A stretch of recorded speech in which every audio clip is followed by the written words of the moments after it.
Uh, One of the sort of ways it's been promoted is that everything's at hand. The idea that no longer are the things that you need to sustain yourself distributed into many different places, but they're within your own space, your own domain. The other side of it is that there's such a thing as being referenced as a kin settlement. The idea that actually there's a group of closely related, locationed, and interdependent domains which all have a partnership with each other.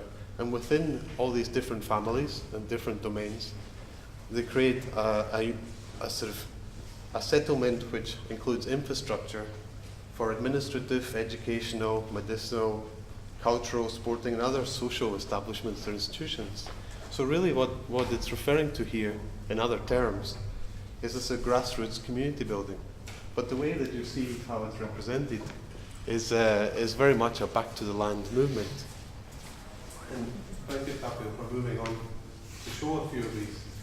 Now, when I learned about this, I was curious. It's very interesting as an organizational model, and I signed up to the newsletter, which sent me in English language, because there's a lot of Americans and Canadians interested in this movement, translated from Russian or some of the local languages, the sort of latest updates and news about what's going on in these different settlements or domains that have been introduced. And you can see here the type of information that's being shared to the international world about this.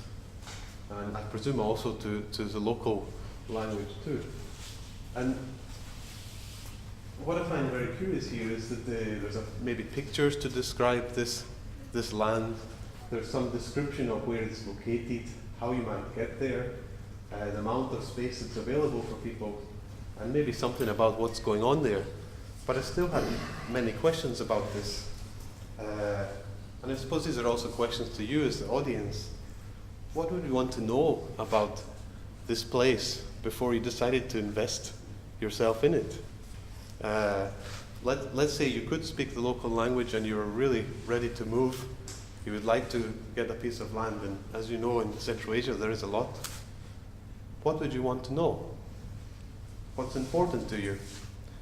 And certainly, what might be the source code for this land, so that if you do invest in it, you know what is involved in this site on the planet Earth. And the sort of things that I have been interested in myself is to think about, well, actually, what is involved in an ecosystem, and how does this relate not only in natural terms, but also social terms, and when it comes to information and media sharing, especially in some of the social networks examples that Tapio was giving, what is the influences and involved in all of these sites? So if I think, what would you want to know? What sort of natural things in the ecosystem would you want to know? Would you want to know how much energy, sunlight, is going into this space, into this land? What is the water profile like? What is the weather like? What type of minerals are in the soil? What type of living organisms are passing through this site, going into the local ecosystem? How much pollution is there in this place? And then thinking about what might be part of this ecosystem. What are the plants there? What is the vegetation? What grows well? What mammals, birds, amphibians, fish, fungi, molluscs, insects? And not only that, but also the people who are there. What is part of this land that you might want to travel and visit, and maybe even invest your family and your future generations of your family on this site? And then also, what is the social ecosystem like in this place? What is the social and historical and cultural or political influences that affect people when they are there?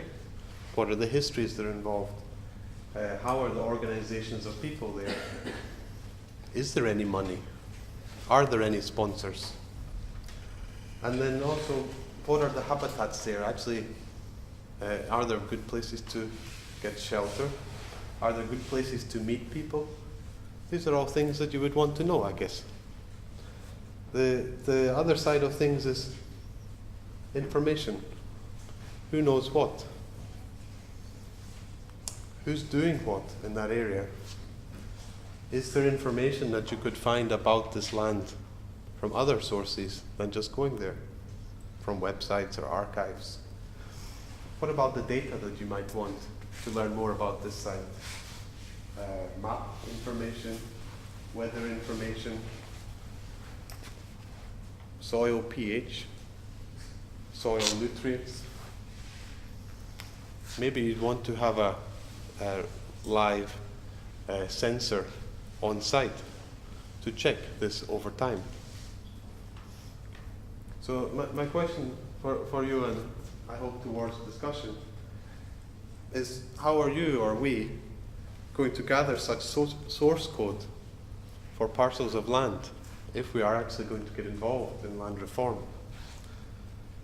How are we going to maintain some form of transparency of information, that is, so that you can participate substantially in that process?